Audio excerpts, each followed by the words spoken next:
शाम का वक्त था। बाजार से थोड़ी ही दूर एक पुलिस बैरियर लगा हुआ था।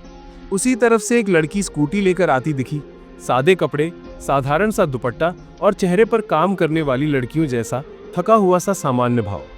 किसी को देखकर कोई ये अंदाजा नहीं लगा सकता था कि ये लड़की जिले की सबसे सख्त एसपी अधिकारी है, जो किसी गुप्त जांच के लिए सिविल ड्रेस में घूम रही थी। स्कूटी जैसे ही बैरियर के पास पहुंची, वहीं खड़ा इंस्पेक्टर सुरेश चौहान अचानक आगे बढ़ा। उसके चेहरे पर रौब था, आवाज में दबदबा और व्यवहार में वही घमंड जो अक्सर पद का गलत इस्तेमाल करने पर आ जाता है। उसने बिना कुछ पूछे जोर से हाथ उठाकर स्कूटी रोक ली। अरे ओ लड़की, लाइसेंस दिखा, पेपर दिखा, बड़ी स्टाइल में घूम रही है। उसने इतनी जोर से चिल्लाया कि आसपास खड़े कांस्टेबल तक चौंक गए। लड़की ने शांति से जवाब दिया, सर इतने तेज क्यों बोल रहे हैं?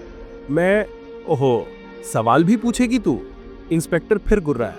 उसे लगा जैसे कोई आम लड़की उससे अकड़ में बात कर रही है।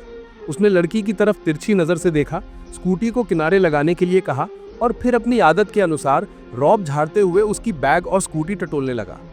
आसपास भीड़ जमा हो गई थी, लोग कानाफूसी कर रहे थे। लगता है फिर से इंस्पेक्टर साहब किसी मासूम को बेवजह परेशान कर रहे हैं, पर किसी में हिम्मत नहीं थी कि आगे बढ़कर रोक ले। एसपी मैडम ने कई बार शांति से कहा, सर पहले बात तो समझिए, लेकिन इंस्पेक्टर को किसी की बात सुननी कहाँ थी। उसने तो अपनी आदत से मजबूर होकर ऊंची आवाज में बोलना शुरू कर दिया, अरे तुम्हारे जैसे लड़के लड़कियों को मैं रोज देखता हूँ, ना नियम पता ना सम्मान, चलो थाने चलो। यही वो पल था जिसने कांड की नींव डाल दी। उसे बिल्कुल भी पता नहीं था कि जिस लड़की पर वो इतना रौब झाड़ रहा है, वही लड़की अगले कुछ मिनटों में उसकी जिंदगी बदलने वाली है। इंस्पेक्टर अपनी आवाज ऊंची करता रहा और एसपी मैडम शांति से खड़ी रहती रहीं। उनकी नजरें आसपास के माहौल पर थीं। कौन कैसे व्यवहार कर रहा है, कौन गलत को सही समझकर चुप खड़ा है, ये सब उनके गुप्त निरीक्षण का हिस्सा था। तभी एक कांस्टेबल राम तिलक, जो नया ही पोस्ट हुआ था, दूर से भागता हुआ आया। वो जैसे ही करीब आया, उसने लड़की को देखते ही पैरों के नीचे से जमीन खिसकती महसूस की। उसके चेहरे पर डर फैल गया। सर ये एसपी मैडम है, उसने कांपती आवाज में कहा। इंस्पेक्टर पहले तो जोर से हंसा। ये एसपी? अरे राम तिलक, आज तो तूने मजाक में हद कर दी। लेकिन कांस्टेबल का चेहरा बता रहा था कि ये मजाक नहीं है। धीरे धीरे बाकी कांस्टेबल भी पहचानने लगे।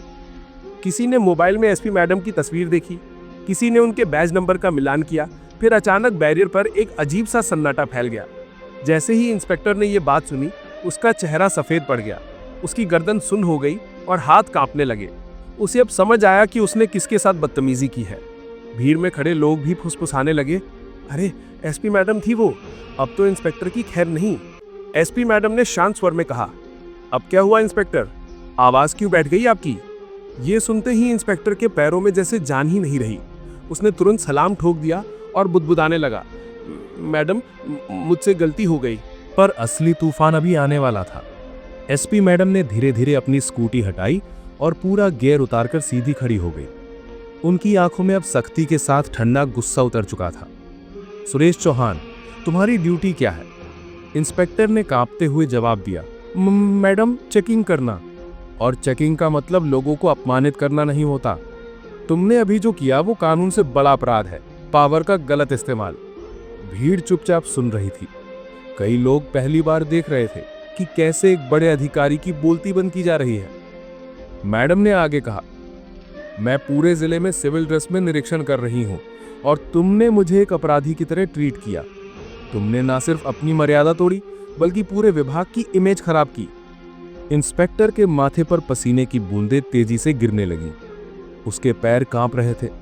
उसे लग रहा था कि आज उसकी नौकरी ही नहीं, बल्कि सम्मान और करियर सब खत्म हो जाएगा। एसपी मैडम ने आंखों में सीधा देखते हुए कहा, अब आगे जो होगा वो तुम्हें भी खुद नहीं पसंद आएगा। इंस्पेक्टर का सिर शर्म से झुक गया, लेकिन भीड़ की आंखों में एक संतोष था। आज पहली बार किसी ने यूनिफॉर्म के घमंड को जवाब दिया था। एसपी मैडम वहीं रुक गईं और तुरंत वॉकी टॉकी पर संदेश भेजा, कंट्रोल रूम, बैरियर नंबर 5 की पूरी टीम को तुरंत निलंबित करके कार्यालय में रिपोर्ट करो। पूरा बैरियर हिल गया। कई कांस्टेबल एक दूसरे को देख रहे थे। इंस्पेक्टर के होंठ सूख गए। 1 घंटे बाद एसपी ऑफिस में एक मीटिंग बुलाई गई।